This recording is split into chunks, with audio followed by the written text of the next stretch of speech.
Are you tired of watching shows that only give you general social media theory and expect you to figure out how to apply it to your own industry?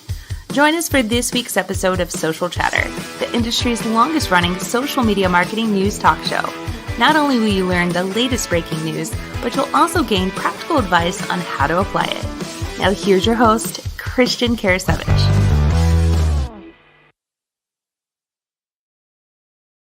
Welcome everyone to Social Chatter, your weekly social media marketing news talk show. This is episode 338 with myself, Sarah Monroe, and this week's guest, Morin-van. You probably have seen Doreen. She's been on quite a bit, actually. She's one of our favorite guests. We love all our guests, but she's one of our favorite guests to have on. She always brings such great social media insights and just information and just a lot of great tips. But with that, I'm going to go and bring on Sarah. We're going to kick things off because we've got a lot of topics to talk about this week. We're going to do a quick demo as well of a YouTube news that came out this week. So Sarah, how are you doing? I'm doing great. And it's my 1-year anniversary as co-host on Social Chatter. Yay! Congratulations. And it seems fitting that we bring on the person responsible for introducing me to Social Chatter and you. And that is Doreen Morin-van. She's an organic content specialist. She is the owner of Morin Media. We know her from many appearances on Social Chatter, but she has her own live show. She does a lot of content production and has probably one of the greatest newsletters on LinkedIn right now. So come on into the show, Doreen. Wow, what an introduction. I love it. Thank you, both of you. I feel so honored to keep being asked back to be on the show. I absolutely love being on here and sharing insights with you.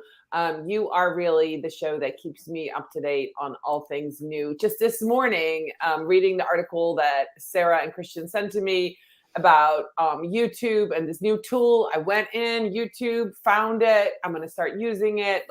This is how I learn things. So I really appreciate you asking me to be on the show. So I would say ditto. Thanks, Sarah. Well, thank you. And you actually set us up great for the first piece of news content that we're going to talk about, right, Christian?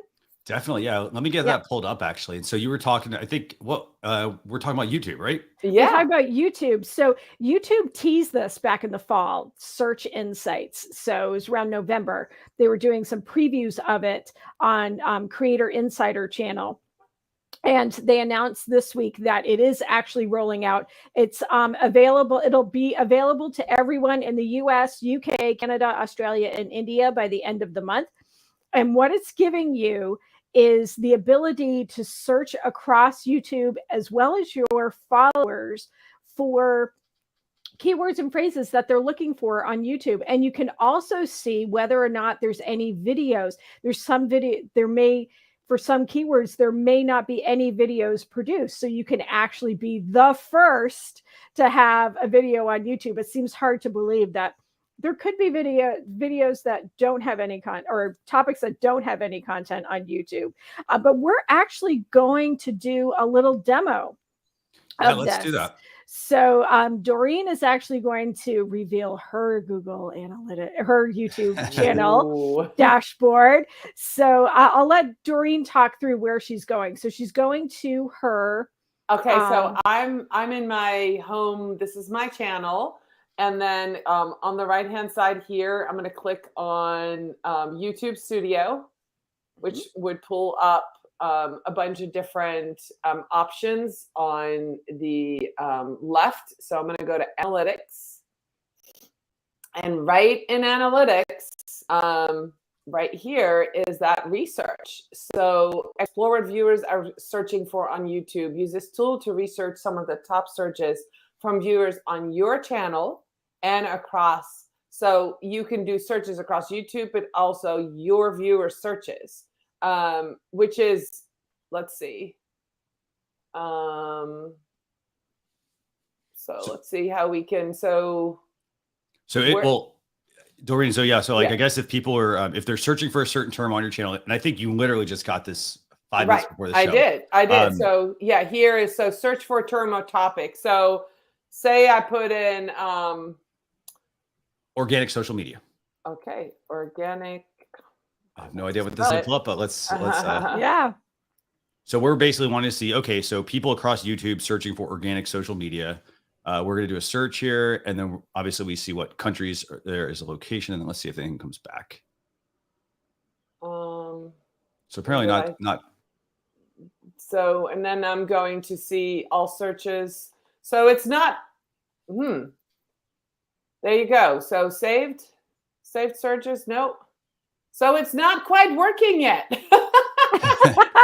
So that's funny. So I have it. So I might need to go and tell them to send them some feedback. Say, hey, thanks for giving me a tool that's not quite working yet, unless I'm missing something. There's a search term. Apply. I'm not sure. So I think what's actually going to happen. So like, okay, so you're going to do your search. What's going to come back is it's going to put that keyword in there. Let me go back to that screenshot actually we had. So we had this screenshot. And so basically it's going to take like that keyword that Doreen had searched for. Yeah. And then you're going to be able to have either across YouTube or on your own YouTube channel, you're going to get these keywords that get added. And then you're going to be able to see. So you're going to see right here at the bottom, it says content gap under that video streaming option, which is going to identify for you whether that is, it's telling you have a content gap on your channel. Okay. Now you could take this a search step further. You have high search volume there listed. So high, medium, low. So you may want to focus on low keywords if you want to get content in front of, you may want to rank for some of that lower quality content, but it doesn't mean you're going to get a lot of people potentially watching those videos because they may be too basic. Yeah. And then off to the right, there's 3 dots that are also there. You're going to get the ability to, and you talked about this a minute ago. You're going to get the ability to either save that result, or you can actually click and there's a Google Trends option and it will go into Google Trends. Yeah. So if you want to go back to my screen, yeah, sure. I put in a different search word. Okay, cool. What do we do? Yeah. Okay, awesome. Okay. I put in chips. Yeah. And so there you go. There, you can see what the high ones are, right? And then if you go to this one, if you click on the 3 dots, you can go to the Google Trends. You can save it, remove it. So if you go to Google Trends for chips, it then shows what people are searching for and what all the volume is. So that's really, really cool. Very nice, actually. This is pretty good. Go ahead. Yeah. So that's really where I think your and then let's see if I put in something social media related, right? What's a word that's social media engagement? Let's see if anything there does better. These are engagement videos. Interesting. Okay. So, and then here it says, look, here it says there's a content gap. Okay. So that would probably mean is a way of measuring what viewers are searching for and the results they find. Yeah. Okay. So that's really cool. So you can actually really do use this, for that. And if you go up to the top, by the way, so under the research, so keep going up. And so you're on search across YouTube. Now let's click search across your viewer searches. So again, it's based off of your viewer searches is based off of your channel. Right. It's based off of the people who are watching your videos. What they are searching for. Yeah. Right. So if I go back here, I think one of the things they might be searching for is like business. Let's see, or strategy, right? On my channel. So strategy, and then if I go to if my viewers have searched that, nope, they haven't searched that either. Man, my viewers aren't searching for anything. All right, so but you get it. So you can really kind of see what's popping up. So that's really cool. Mm-hmm. Yeah. So if I'm a business, go ahead, Sarah. Sorry, go ahead. No, I think it's terrific that YouTube is doing this. And if we remember that there was a day where you used to know what the keywords were that were bringing people to your websites through Google Analytics. Mm-hmm. And now we're seeing what are the keywords of the people who are searching on your YouTube channel. So could this be a forerunner of getting back that Google Analytics traffic? Who knows? I'm really wildly speculating here, which I hate to do, but it's really a great signal that YouTube and Alphabet, right, parent company, is looking at this and looking at content creators and where can we create content? Where can we fill in gaps? on YouTube? Where can we really create quality content that people are searching for on the platform? And of course, it feeds YouTube, right? YouTube wants to have relevant content for users, wants to keep people on there. And this is the way to do it, is to give us the data. Let us know. And I think the other thing that's also going to be especially useful here is, I would say, like, if you have a really small channel, it's going to maybe take some time, but you do need to make sure you are doing two things. You need to make sure you're making pre-recorded videos and live videos, because this, again, they both can kind of feed one another. So pre-recorded is going to be, a tutorial somebody's searching for. A live stream might be, an interview or a more in-depth conversation. And then that's going to help, I think, trigger some of these searches, some of the things you can see under the research feature. Because the biggest thing I think I always hear from people is they're like, well, I'm not getting any views on my channel and things like that. It's like, well, you're not necessarily creating the right content. And you know how you can tell somebody 10 times they need to see it. And so I think having the ability to see this in YouTube under your analytics will be especially helpful. Yeah, absolutely. That's great. That's good advice, by the way. I've been doing a lot of live on my YouTube, but I haven't created any new pre-recorded videos. Check on my to-do list. That's right. Yeah. So is there anything else you want to add about this whole YouTube search insights feature? No, there are a couple of other items within the announcement that was on Creator Insider video that they announced. So there are going to be new tools to delegate editing captions to third parties, so that people don't have control of your entire channel when they are just going in to edit captions. And they are going to launch channel guidelines. So this is going to give people who manage channels the opportunity to add 3 guidelines to their channels, so that before someone comments, they have to click through that they have read and understood the guidelines for being part of that channel's community, which, again, another great way to sort of make it intentional that we want to have a positive experience on YouTube.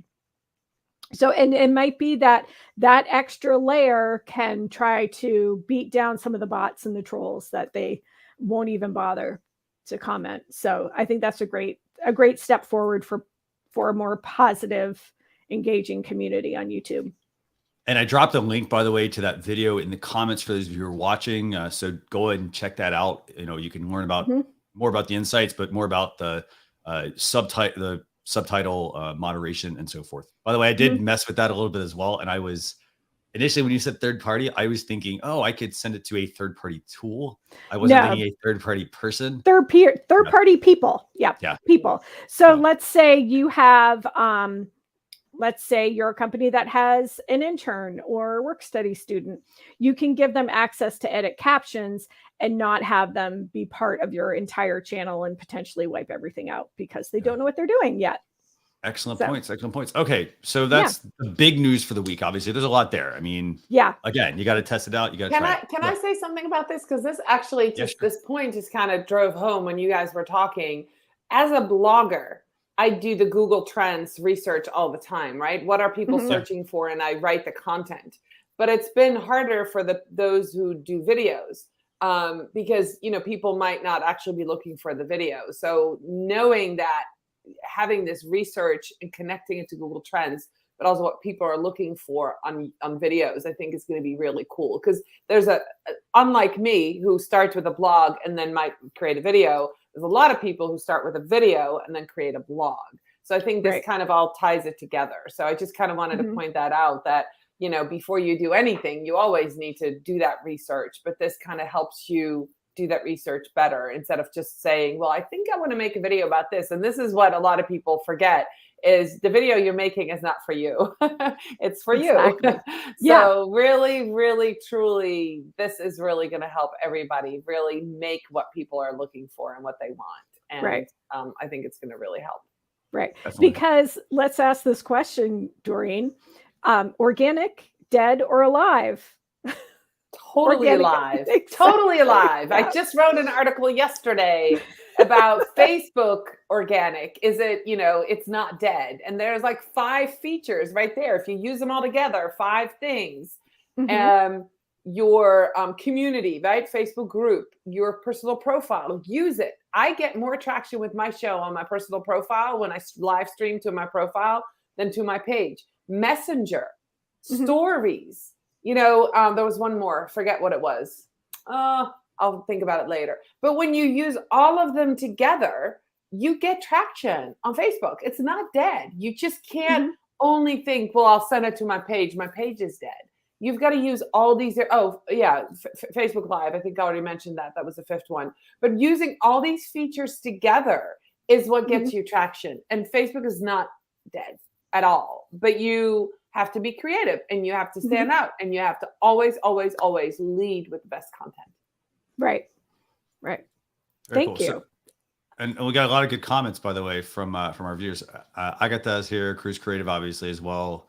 Checking this out. So definitely a feature you want to make sure you take advantage of with your YouTube channel. And again, it's about creating what your viewers want. Yes. So don't just create what you think is the right piece of content. Like make what people are searching for. Make what people on your channel are searching for.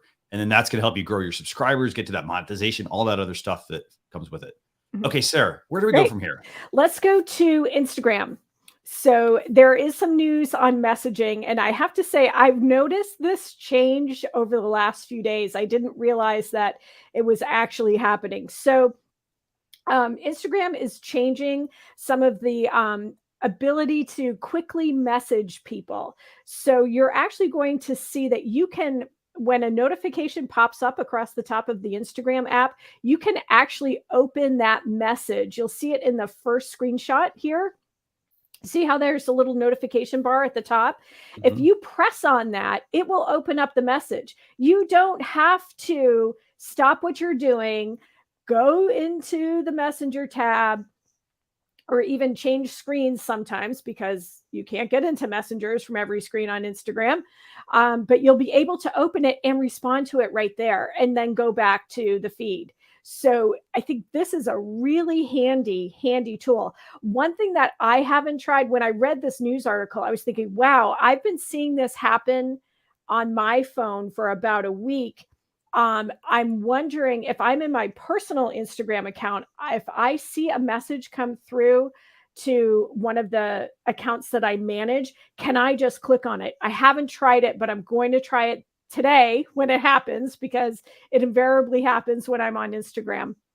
It'll be so much easier to be able to respond to messages. The next screen that it shows is that you'll actually be able to, if you press and hold on that little airplane, sometimes you can, that's what I use. Yeah. So you have to press and hold on it and you get the top 4 friends, or the top 4 people that you've been messaging on Instagram will pop up there and you can quickly send it to them as a message. So get ready, Doreen and Christian, because you may be seeing more reels from me. I was just thinking, like, this is what you've been using. Oh my God, you sent the best reels to me. I love it. Now I know how easy it is. Yeah, well, that's awesome. New. That's brand new. I haven't done it that way, but you will see. Yes, you will see. See. I have to admit that Instagram is not one of my most favorite platforms. But what's happened is the Instagram Reels are showing up on Facebook for me. And so I am captivated, and I refuse to go to Instagram to watch them, but I'm watching them on Facebook. And so I will have to go and follow those people on Instagram. So they're some of my favorites. And then you've introduced me to some favorites. So yeah, I'm slowly making my way over to Instagram. It's just not as, because it's on my phone. I do most of my work, content creation, on my desktop. So it's just easier to not have my phone in my hand all day long. So that's why I guess Facebook is still my favorite. But more and more I'm going over there, especially at night. My phone in my hand, I'm going to Instagram and seeing the reels and the fun stuff. So yeah, absolutely. Right. Well, that's good to know, because Facebook Reels has not keyed into me yet, mostly because I don't watch them. I don't find them relevant. Instagram Reels, yes. Instagram knows me. Oh, but these are Instagram Reels that are showing up on Facebook for me. Yes. Yeah, that is absolutely something that can happen. And I think Yeah. for any creator now, you have the choice. Anyone, I shouldn't say creator because some people think I'm not a creator, I just publish. So anybody who publishes a reel can choose to push it to Facebook too, or to have it be suggested on Facebook. Yeah. So that's probably what you're seeing, Doreen, is Oh, that yeah. much more of those suggested things because people like me are sending them to you, or they are Facebook Well, and but Instagram are talking. yeah, and I get stuck in them because I watch them. They send me more and more. So Facebook now knows that I like to watch these. So as soon as I open up Facebook, they're the reels. So There yeah, they are. absolutely. I've taught the algorithm well. So I get lost a couple times a day. Exactly. So there is one more thing to this Instagram piece, and that is they are giving you the chance to show people if you're available or on Instagram Messenger. So I activated this morning actually, and didn't have any results because I don't think anybody I know has activated them. But basically, there's a setting option where you can turn on your active status, and you can set it to public or set it to people who you follow or you've messaged. So that chat option. Is that going to be available to brand accounts as well? I don't know. I would guess, because I have my personal Instagram account is a business account. It's not a personal account. Because that's going to be super helpful for those who manage big brands. If they don't have a community manager on the weekend, I can attest I was a community manager for a large brand for 20 months, and most messages would come in between Friday afternoon and Monday morning. And boy, I had to respond because that was my job. So being able to set that and say, hey, we're Monday to Friday, and Friday 5 o'clock, turn it off and say, you can message us, but we're not here to answer right away, would be a great feature. So yeah, that's awesome. And at some point, they're going to it'd be great if they don't have that feature right now. It's just on or off.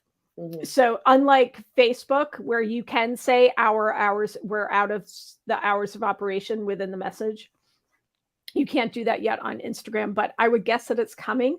I think they're going to just integrate all of the messaging between WhatsApp and Facebook and Instagram. That makes sense. Yeah.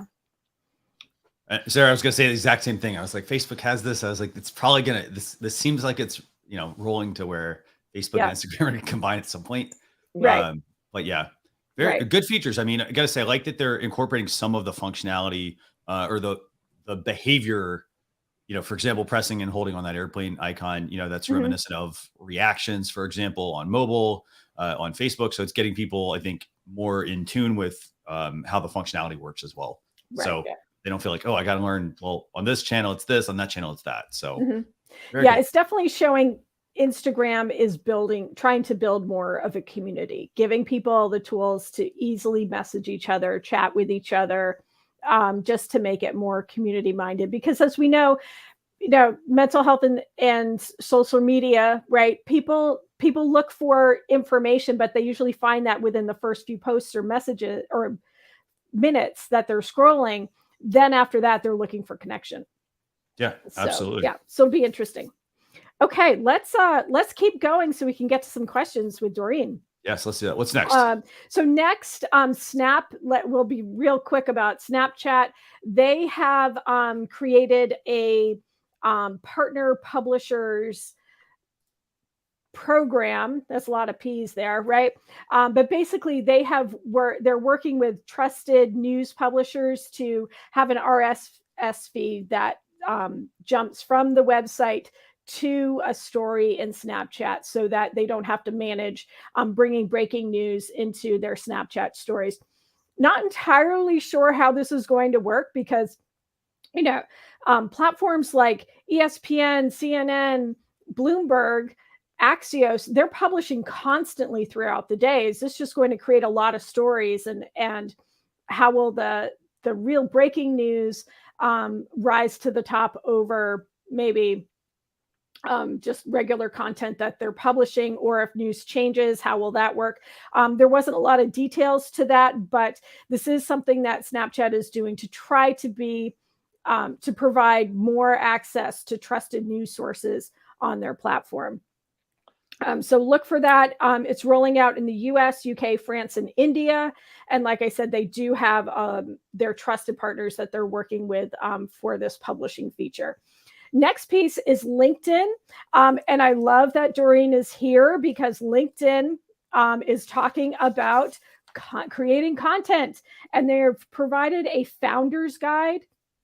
So another one of their tools to help small and medium-sized businesses build their presence on the platform is this new 18-page guide that they've published. What I really like about it, and flipping through it, is that it's giving you best practices just for digital communications in general, and thinking about your message, and thinking about being a content expert in your field of expertise. It's really having you think on a higher level about creating content, and giving you some tips and tricks about using LinkedIn to publish that content too. So it's a great guide. It's a great tool, I would say, for consultants who need something to maybe inspire some of their conversations with their clients. Really great piece. And again, all organic content that you can create with LinkedIn. Doreen, did you have a chance to flip through that? I did. And the one thing that kept jumping out at me is that they were saying, be the thought leader, right? Mm-hmm. Create an opinion, voice your opinion about something, and don't say what everybody else is. So don't regurgitate the same content that everybody else is. Find or create content that is different, that has a different angle, a different point of view. Be that expert. That's actually what they're saying. So what's working for me organically on LinkedIn right now are documents, right? PDFs, where I create something, where I share something, and then pictures with long form content. I'm writing a story. I'm telling my side of the story, my opinion on something. And that's getting a lot of traction for me right now. It's that thought leadership that, every time a piece of content goes out, instead of sharing a link to a blog or sharing a link to a YouTube video, I might share the link and say, hey, I watched this video, but this is why you should watch it, because I think XYZ. What are your thoughts? And that's when you create that conversation. That's what LinkedIn is telling you to do. Be the thought leader, right? There's a lot of content out there already, but when you read that, where do you see the trend going? And voice that opinion. That's what I got out of it the most. That piece. They said, whether you're an executive or a business owner or, a CEO of a company, be the thought leader. Right. And the part I was gonna say, the part I took most value out of was step number 6, which is an action plan to move things forward, because it's great that you can talk about all of this stuff and, you can drive some people to your profile and your page and things like that, but it's all about taking action as well. So making sure you're moving things forward to put yourself in that position you want to be in. Right. Yeah. Right. And if you're not following Doreen on LinkedIn, definitely follow her on LinkedIn. Because you can see how you are prompting people to be part of the conversation. It's fantastic what you're doing on LinkedIn, Doreen. So thank you. And definitely have a plan. Once a week, I invite people to message me, or I help them with something, or, want to further the conversation for sure. If you're just posting the post, that's not a strategy. So, you want to connect with people. You want to tell them to ring your bell so they see your content. You want to tell them to watch your show. You want to tell them to message you with questions, direct them at something, or get information out of them. What are you looking for? Right. So having that two-way street, but I'm building an audience on there that's super engaging, and it's really fun. It's real, and it's all organic. That's the part that I love. That's why I spend so much time on LinkedIn. It's getting me traction, unlike, on a Facebook page, where right now I'm not getting a lot of traction. So, hey, Agata. I agree, Agata. Doreen does rock. So thank you. Great. So we have one real quick last piece of news, and that is captioning. I already mentioned YouTube is giving people a chance to bring in other people to come in to edit your captions so you can improve the content on your videos. TikTok is doing the same thing. They are doing auto-generated captions, but you also have the option to edit those. And I think it's a great step forward, not just for accessibility, but also for a lot of those people who view videos with the sound off. We all know we do it, so admit to the fact that you do it, right? And it's just going to improve the quality of those captions, making it easier to edit. And I have to say, having been posting some videos with some partners recently, we've been having so many issues with captioning, and now we know it's because they've been changing the system, right? And that's why we've had glitches as we've been trying to do this while they're rolling out these new features. So definitely take a look at it, improve your captions, edit your captions, and have some fun with it. I gotta say, captions are one of those things that a lot of people they tend to overlook, and it's like, yeah, it's extra work, but you got to remember, it's almost like search. So when somebody's going to publish a blog post, it's got a specific topic, they read the keywords, things like that, and all those little elements play into it. And the same thing for captions. Captions are there to help people with accessibility, but at the same time, it also helps if people are looking for certain types of video content. And let's just say you didn't do the captions, but Doreen did, for example, people are going to go watch her videos probably because she's taken that small little extra step to make it more accessible for people. So it's a little bit of effort on the front end that can pay off bigger dividends on the back end. Right. Okay. So Sarah, I think we're at Q&A, right? We're at Q&A. This is my favorite time because I learned so much from Doreen whenever I talk to her. And Doreen, I got my hands ready. I'm going to be over here taking notes.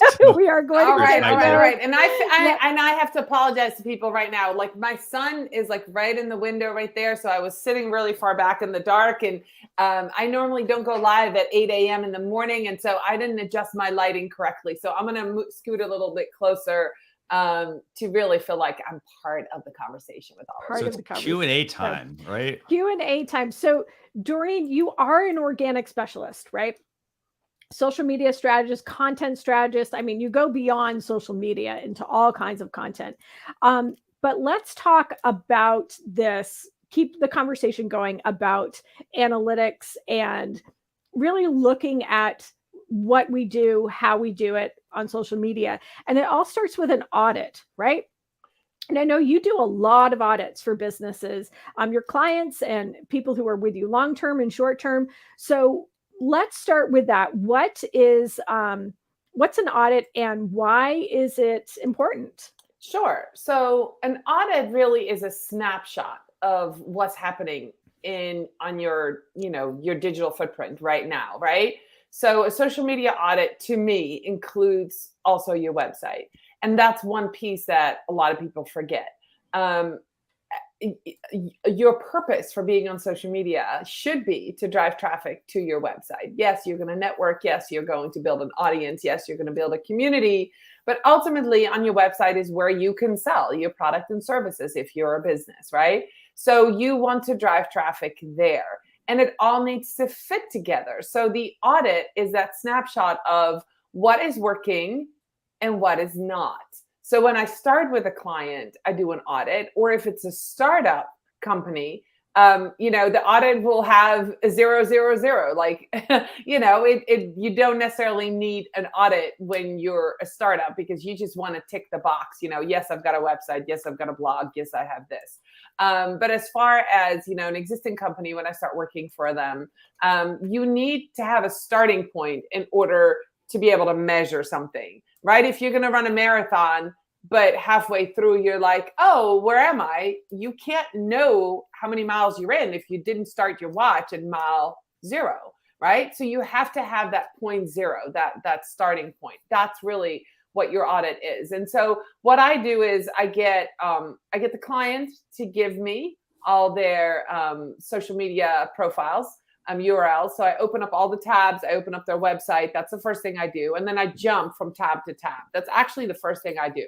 and just see if it all aligns, right? If I'm on the website and I see pink and yellow and it looks beautiful, and I go to Instagram and it's brown, and I go to Facebook and it has an old logo, I already see that there's an issue right there, right? So I'm going to write down all the findings that I have. You want your bio, your logo, the keywords, they all need to match across all the social media platforms. What do the headers look like? Have they been updated? Phone numbers, website, all of that needs to match. And then the audit on the website really is, looking at it as if I wanted to purchase something or I wanted to learn more about your company. So I'm going to look at loading time, right? The blog, how often do you publish? Is there a search button on the blog?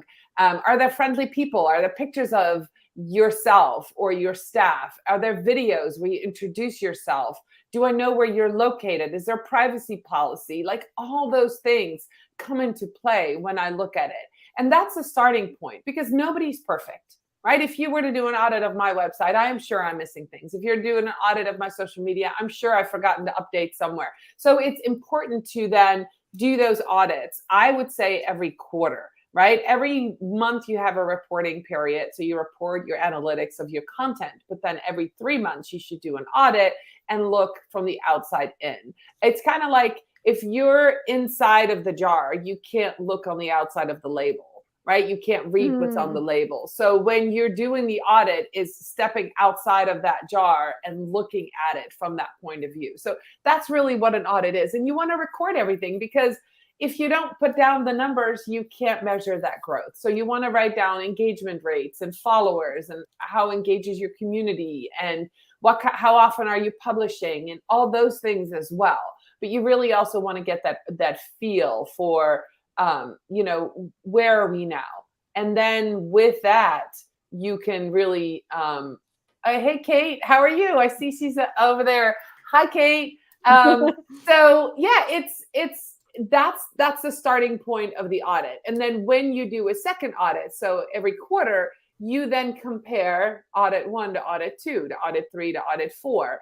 And so you can say, in the first audit, I found that I was missing videos. Audit 2, did I put those videos on there, right? That should have been your call to action. You should have created those videos. Did I actually put them on the website? Are they there? Are they loading? Are people watching them? Go look at your analytics. Did you drive more traffic? You can then measure growth. That's really the purpose of an audit. Mm-hmm. Right. And you did jumped into our second question, which is how to do an audit. So I'm going to twist it a little bit and say, how do you measure if someone is tailoring their content to each different social platform or evaluate using the same content across every platform? So for sure. So if I'm new to the company and I'm just I'm doing an audit of a company that I'm not working for as a social media manager, right? I'm going to definitely look at the times that you publish. I am never going to tell you not to repurpose the content from platform to platform. But if I see that the same image with the same copy goes out Monday morning at 10 o'clock to 5 different channels, that's a red flag. Right. Mm-hmm. But if I see the image, in landscape forum on Twitter on Monday night at 7, and then I see it on Wednesday afternoon in a square with a different copy on Instagram, and then Friday morning you post it to Facebook with a long story, and then Sunday night on LinkedIn, that's perfectly fine. That's actually a sign of somebody who understands social media. So I'm definitely going to look at how and where and how often you publish and what kind of content. If I see that you're auto publishing from Instagram and Facebook and all these 20 or 30 hashtags show up on Facebook, I'm going to record that and say, don't do that anymore. It's one extra, it's a little bit of extra time to copy and paste and put it on a scheduler for Facebook, change the copy, take off the hashtags. That's just laziness to me. So that would be a red flag. So I'm looking for red flags, as far as the outcome of a social media audit. I'm looking for red flags. Like these are the things that need to change, but I'm also looking for things that are working because you always want to do more of what's working. So if I'm doing an audit and I'm seeing on, for example, LinkedIn that the carousels are doing really well, I'm going to note that and say, hey, you did two carousels in March, and they were your highest performing posts. So the data shows that works well. So for April, why don't we do 1 carousel a week? And let's come up with some content, right? So it's not just saying, oh, this is bad or this is missing, but it's also giving you that, hey, these are quick wins. And then, if I know we're going to go into competitors analysis next, that's also, it's going to be the same sort of principle where you, look at competitors, what they're doing, and you're going to look for the same thing. You're going to look for trends. What are they all doing that you might be missing? But also, what are they missing that you could do better or you could do, and then have those quick wins. Right. Well, let's just jump right in there. You've already started. And how do you do a competitor analysis? Okay, so a competitors analysis, I also do when I start with a new client, because I really need to get into that industry. As a 12-year veteran in the social media industry, I have worked in everything from a tea room to a restaurant to a corporation, plumbing, B2B, fashion, name the industry. I've been in there. Am I knowledgeable about this industry? Now I am, but I wasn't, right? So as a social media manager that's going to work with a company, I want to do a deep dive into their competitors, into that industry. So the first thing I do is I ask clients, who are your competitors? I have them tell me. I ask for at least 5, and then I use a spreadsheet, and I do very similar what I just explained to do for an audit. I do that for them, just a little bit less intense, right? But I go to their website, I go to their social media channels, and I record what they're doing. First of all, I want to know where they are. If 5 of the competitors are on Pinterest, but none of them are gaining any traction, why are they on Pinterest? Could you actually use Pinterest and do it better than they are because they're not, right? Might be a quick win. Now, if only 1 competitor is on Pinterest, and they're killing it, and the 4 other competitors are not, that's another quick, easy gain. So you'd be like, hey, 1 competitor is doing really well on Pinterest. We should definitely go there because the other 4 have forgotten about this and they're doing a really good job. So let's see what they're doing and how can we do something similar?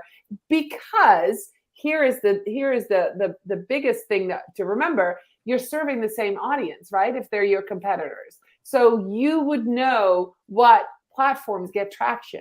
What are they doing on Instagram? If everybody is on Instagram, are they doing reels? Are they getting traction? Did they do Instagram TV before? Are they doing videos? Are they doing educational posts? How often do they post? Where, what hashtags are they using? All that stuff will give you a starting point for your social media. It's not for you to copy. It's for you to get an idea what's trending within the industry. And that's, I think, a really important piece to remember, is that you're not going to go to these competitors and look at what they're doing and copy exactly what they're doing. You're going to take some of the pieces that they're doing and make it your own and do it better.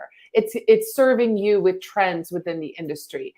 And, if everybody has their prices on their website, for example, why are they putting the prices on there?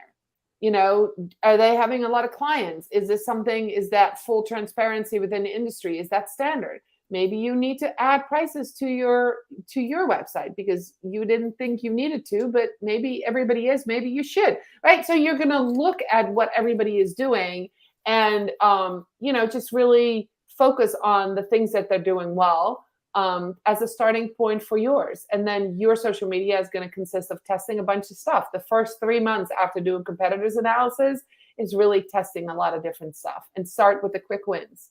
Somebody's doing great on Pinterest. Let's do Pinterest.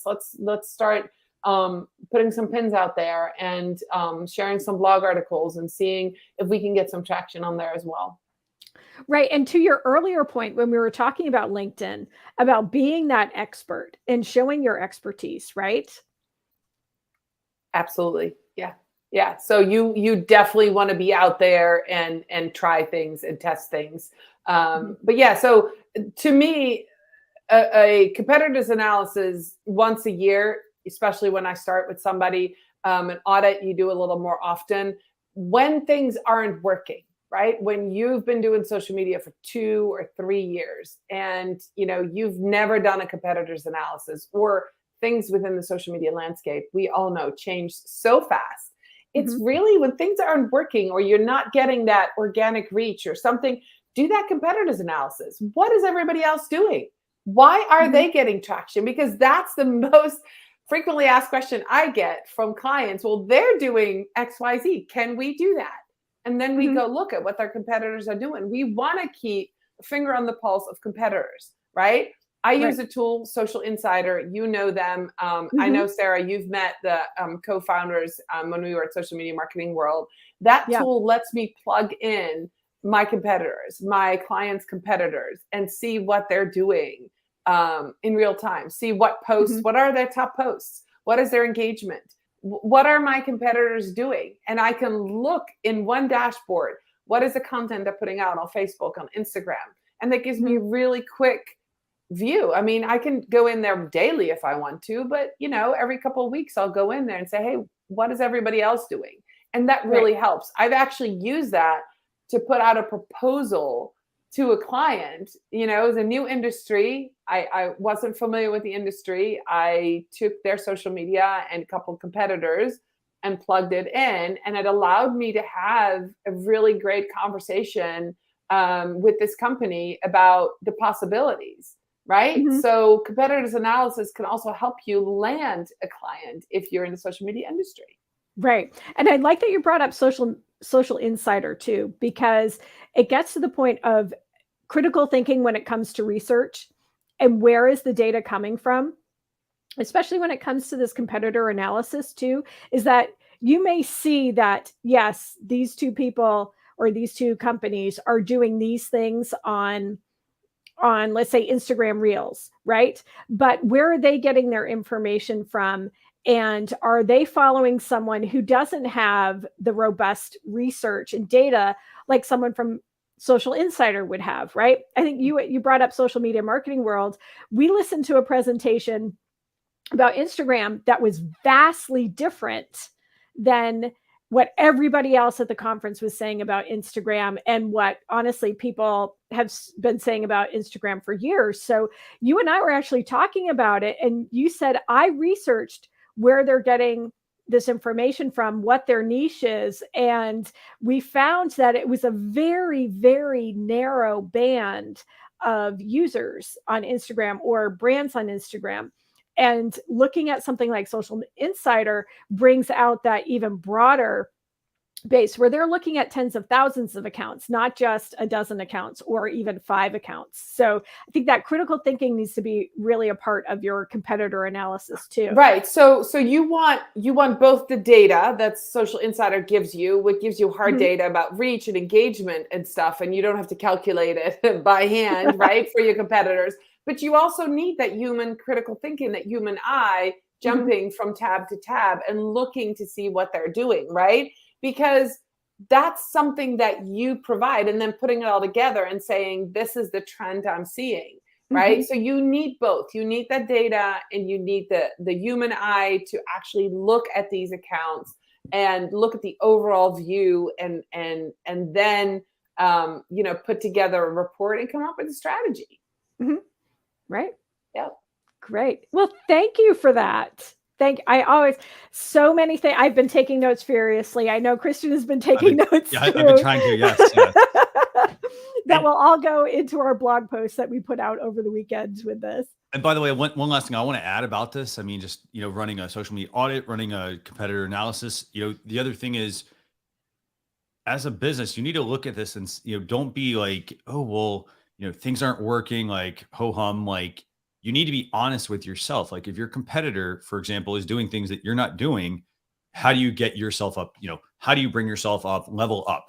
If a social media audit, like if you notice like, hey, the logos aren't being updated, the information's not the same across certain things, maybe you need to scale back on what you're doing instead of being across all the platforms. Maybe you need to scale back so that you can keep up with that. And if you can't keep up with it, hey, I need to look at my budget and see, do I need to outsource some of this and have someone else, like Doreen, for example, help with this?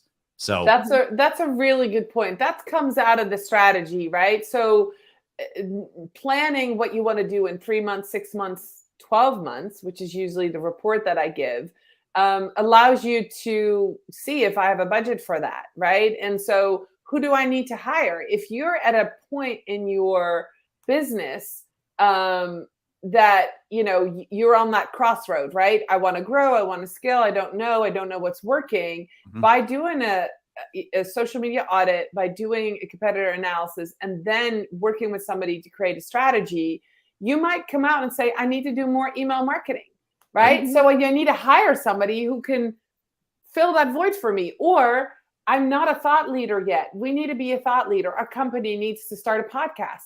That all will come out of taking the data, looking at, everybody else and what they're doing, and then come up with a strategy within your budget and what resources you have. And then you can also say, I need to find somebody who can help me do this. So yeah, absolutely. That's the third part, right? You do that, all the research and all of that, but then you put it together and then you come up with that strategy. And I love that you brought that up, Christian, because yes, looking at what you have available. And then, one of the things that I ask all the time when I do that strategy is, what resources do you have? And they go, what do you mean? I'm like, all the people in your company, what are they good at? Is there somebody who can do video editing? Is there somebody who loves to write? Is there somebody who's great at creating reels? Give them that responsibility, right? If that's what we need to do, look for what you already have within the company. And then if there's nobody who serves the needs that you have, then you know who you need to hire as a contractor. So yeah, absolutely. Putting all of these things together is critical. Yeah. Very cool. So Sarah, do we have time for do a quick tool of the week? We have a quick tool of the week. I'm actually going to let you introduce this, Christian, because this is something that you use, which is Rocket Cards. Cloud cards, actually. These are Rocketbook cloud cards. I'll show you all these. So basically, you can go to socialchefs.com/go/cloud cards. Basically, this is a pack of 40 cards, and this is what they look like. They're note cards, standard thing. So they're standard note cards, or they look like standard note cards. However, what's really cool about them is in this box, you get 40 cloud cards. You get an erasable pen, by the way. And you also get a microfiber cloth. And basically, if you're conducting competitor analysis, for example, you could have individual cards for each competitor. You can, stick these to your wall. For example, you can put them out on a table, whatever you want to do. And then what's cool about them is you can digitize all of these so they become a searchable asset at some point. So basically, you could put down all your competitors. They're lined and unlined. So one side's got lines on it, the other side has dots, and you can write down all your competitors. And then when you're finished, all you have to do is wipe off the card to erase it. So I'm going to put down, Doreen, give me a competitor real quick, just a random name. A competitor, social media. Let's put Social Insider. Let's just put Social Insider. There you go. Okay. So I'm going to write Social Insider on the card, just like so. Yeah. Okay. Here, let me actually get rid of this. Let's just put myself full screen.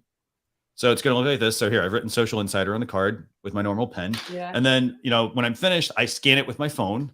And then I'm going to take this microfiber cloth. I'm just going to simply just wet that real quick. And then I'm going to literally, say I'm finished with this. So I've just damp, the cloth's damp. And we're just going to literally wipe right off on this card. And now I have a reusable note card. So that's really cool. I think that would be great at a conference. Sarah and I, which is the social media marketing world, and I didn't want to lug my computer around. Mine is kind of old, the battery's not good. Yeah. Having those cards, you could dedicate cards to each session, upload them, and then in between, wipe them off. That's actually a great little tool. That's kind of cool. So you got cards. They also have notebooks as well, but these are the cards. And I was thinking, just from a competitor analysis, you could even use it where you could have a card for Facebook, Instagram, Pinterest, YouTube, for example, and you write down what are, one side could be what are your competitors doing, the other side could be what you're doing, for example, and you can simply just reuse these. So right. Or even if you're doing profiles of your target audience, right? Yeah. I have Doreen, who is an organic media specialist, social media specialist, and a consultant. And I want my website to speak to her in these different ways. Instead of having all of those index cards that we use when we do agile web development, you can actually use those scan it right into the planning platform that you have, Mhm. so that you aren't having to sit there and transcribe, because we've all done it. Yes, yes. Transcribe all of the cards into Jira so that the developers have everything that they need, right? Yeah. And then the other cool piece about this, by the way, is once you've got these cards, you've written it down, you basically can send them places as well. So, for example, let's say I was working with Doreen and Sarah, I can make notes on the card, and then as they scan them, there's a mobile app, and I can check a box and say, okay, send that to Sarah, send that to Doreen, send a copy to myself, and hey, let's put that in Google Drive, for example. And so it will do all of that in the scanning process automatically for you. So this would be really cool if everybody has a deck when you do team planning for remote teams, Yeah. right? If you do an idea, especially looking at content creation part, you'd be like, okay, we have a Christmas campaign coming up. It's July. Everybody get your cards out. Let's get some ideas on paper, brainstorm together and put them in a doc. So then next meeting, we can go find the best ones. We can put them in order of, these are the ones we want to do, and kind of brainstorm together and feel like you're together. So I like that idea. That's really cool. I like tangible things. I mean, I work with my sticky notes, but I'm a team of one with an assistant. So it's a little bit different, but I can see lots of uses for that. That's a cool tool. Yeah. Definitely. Well, Great. That's going to do it for this week's show, by the way. Just one last question for Doreen. Where can people get in touch with you, Doreen? I know where it is. I think everyone else does now. All right. Well, if you do @Morin-Media on Twitter, Instagram, those places, right? But connect with me on LinkedIn, guys. Doreen Morin-van Dam. There's only one. Orange glasses. It's me. You can follow me. And then if you do click the 3 dots next to more, there's also a way to connect with me. Send me a message. Let me know that you saw me on Social Chatter. I'd love to know what you do. So definitely send me a message and say, hey, I saw you. This is what I do. So I know you and we can actually network and connect. So that would be great. LinkedIn is my platform of choice right now because I get so much traction and great conversations. And Sarah, how about you? How can people get in touch with you? They can find me across social media at Sarah Monroe VT, and use Doreen's advice to drop me a note and let me know that you saw me on Social Chatter. Fantastic. I'm Christian Kirsevich at Social Chefs across all the social platforms, or you can always connect with me on LinkedIn as well. Same process. Remember, we're going to have a blog post that goes out over the weekend, socialchefs.com/SC338. Next week, we're going to be joined by Judy Fox with Fox Rocks at 10 a.m., I think, Sarah. And yes. With that, I want to thank everybody for tuning in. We hope you have a great weekend, and we will see you all next week. Thanks a lot, everyone. Bye, everybody.